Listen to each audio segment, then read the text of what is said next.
Hello friends and welcome back to the channel for war number 4 of season 45. Today we have a matchup against X+K9. Can't recall if we've played these guys since I have been in SSX. I'd have to go back and look, but doesn't ring a bell offhand. Team today, Chavez returning to war along with Void, and Sandman finally making his debut onto the war team. Let's get into it. So we're going to start out today on path 9. Usually we bring Absorbing Man for this path. However, we have a Tactic Defender here with MOJO. Now, I could have used Sandman for both of these fights. The reason that I didn't, kind of two things. First of all, they start in Incinerate mode, which is more favorable to Void's utility than Sandman's utility. And second of all, I knew I had a very difficult fight coming up with Sandman later, and I really didn't want to have to heal up 2 champs. So we are going to use Void for this fight and for the Knull on the next node. So yeah, this is very simple. Again, Void, a tactic attacker, so we are going to get all the debuffs up right away, and we'll be immune to the degen. We can safely hit him with the dexterity buff on and the anti-life field active. We're not going to take any degen damage. And then I'm just kind of being careful and keeping an eye on that slow debuff, making sure that it's active so he doesn't trigger unstoppable. And that's a very quick fight. All right, moving on, we have this Knull here on node 18. This is a much longer fight, so a couple things are in play here. First off is Power Focus 1, meaning that we have to hold block a lot to push him to that special 2. Defeat of Indestructible also means that he's going to be indestructible quite a bit because Void wants to be spamming his special 1s in order to build up those debuffs. And then thirdly, Inequity is almost certainly in play here, and we're always going to have a good amount of debuffs on us between the Living Abyss debuffs and also the armor breaks from the special 2. So our damage really, I think it's like a 36% reduction at max Inequity.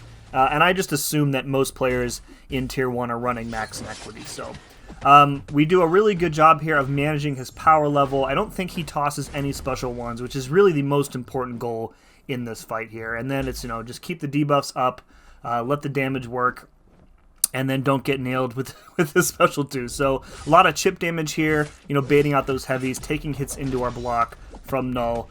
I'm just kind of more or less ignoring the indestructible. It's going to happen. It's going to happen a lot, but I really didn't want to hold my power. I wanted to get as many debuffs up as possible. So maybe I could have played this a little bit differently, like, once Fear of the Void was active, or I had each unique debuff active, I could have saved up to, like, the special 2. But, between Inequity and Power Focus and everything, I feel like the Indestructible was probably the least part of my concerns with regards to this fight. So, one more special 2. And I think I just let him degen down here rather than taking additional blocked hits. All right, up in Section 2, we are on Path 8. We have a Mephisto here. He's got absolutely nothing going on. This is just a path split fight, so you want to bring a Cosmic Champ sometimes to the next fight. This really necessitates you bringing in some sort of champ to deal specifically with Mephisto. And Void absolutely fits that bill since we are Incinerate immune, which counters his biggest problem. I think we get really good luck with Petrifies there. Yeah, 2 of the first 3 debuffs are Petrifies, so we have stopped his power gain. We can safely hit into him as much as we want, and then we'll also take care of that regen at the end of the fight. So, I've taken Mephisto's. There is... I don't think there's any node that you can put Mephisto on that Void wouldn't be a good counter for, so... yeah, I don't think I have anything else to say. There's no tactic in play here. I'm not sure how he blocked that Striker. Thankfully, I was able to block coming out of it somehow, so I didn't take a combo there, which is nice. Fear the Void up, so just kind of waiting it out. Running out of things to say about this fight. It really is. This one is one of those fights that really is as easy as it looks on screen. So, and there we go.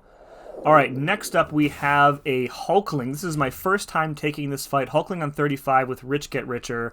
Going to go in here with Chavez. Shout out to my alliance mate TJ for giving me a bunch of examples on how to play this fight. So essentially the goal here is you want to keep 2 stacks of the negative zone up at all times, and that is going to reverse his power gain from Rich Get Richer, and also the power that he gains from converting one of those cosmic charges into a buff.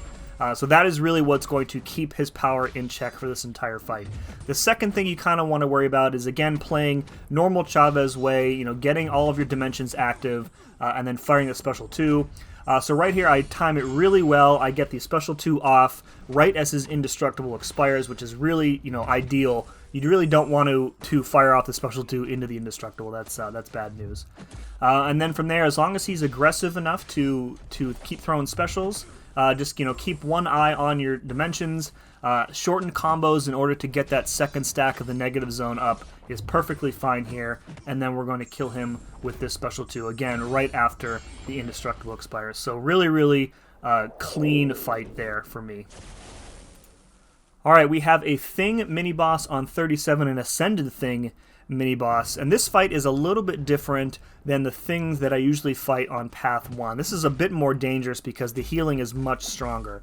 So we have personal space healing, and then I think there's also recovery 200% on this node. So you're going to notice at the start of the fight here, we're really doing no damage. So heal reversal is going to be our primary source of damage in this fight. And to make matters a little bit more complicated, since Void is a tactic attacker, every time we're immune to that placebo buff, it's going to trigger that resistance is futile node, and Thing is going to gain a stack of power here. So I think that kind of works in our favor a little bit, because it allows us to more easily push him to a special attack if we need to manage our rock stacks. But again, similar to that Thing fight on Path 1, most important thing here is just to properly manage your rock stacks. The Petrifies are going to get up there eventually. Once you have those up, between them and Despair, and then eventually when Fear the Void kicks in, you're going to be reversing the healing very effectively. As you can see here, we're a minute into the fight here, and his health is absolutely just draining really quickly. The numbers are just ticking so fast you can barely tell. Yeah, so, again, the start of the fight here, very important. Just getting your debuff, staying patient with it, and once you get Petrify up, you're good to go. This is one of those fights where it really demands a specific counter, so heal reversal or heal block, you don't want to go into this fight without it, so. Alright, last fight of the war for me is a Gorr on 42. This is a very popular placement. First time using Sandman in War. My alliance mate JT usually takes this fight with his rank 4, so I guess we're splitting duty this season on this fight. So the goal here, unfortunately for Sandman, his rotation is really impractical here.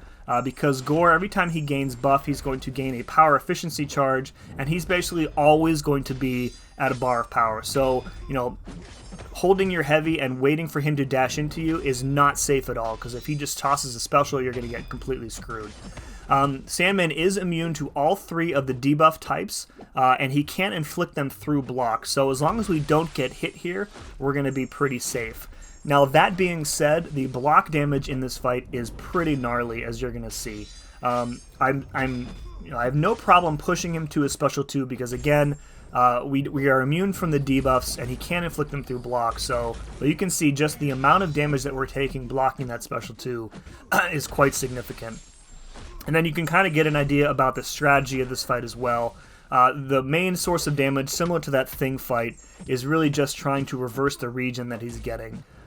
So to that effect, we're just spamming our special 1s, trying to keep up as many Petrifies as we can, and then between them and the Despair Mastery, eventually it's going to tick him down. And, similar to like when you heal reverse on Absorbing Man, the further on you get into the fight, the stronger the reversal is going to be, because the regen buff is based off of his missing health. So the more damage that you do, the stronger that buff is going to be when it refreshes, and then the more reversal you're going to get. So again, the start of the fight, it looks really slow, but as we kind of get into the fight, we're already well into the latter half here. You're going to see that the regen reversal is much stronger here. So again, patience is the name of the game in this fight. Don't be afraid to push him to that special 2. Just block it. If you get hit, it's going to be bad news, because he's going to apply degens to you since you're immune to his debuff types. So yeah, so it's just rinse and repeat. Manage his power. Try not to get stuck in the corner. Again, if you push him to a special 2 now and then, it's going to go a long way towards keeping you out of your own corner. Because if you constantly have to bait out special 1s, you're going to be dashing back a lot more frequently. And down he goes, so pretty easy. All right, we did end up taking the win here. This was a back and forth war. We were behind and ahead several different times throughout the war period. So shout out to X+K9. 6 kills for me, 0 deaths, and our record improves to 3-1. A really good start to the season. Hopefully we can keep that momentum going through the midpoint of the season. Folks, if you enjoyed this, especially the new alliance transition that I created for today, please let me know in the comments below. And as always, thank you very much for watching. See you again next time.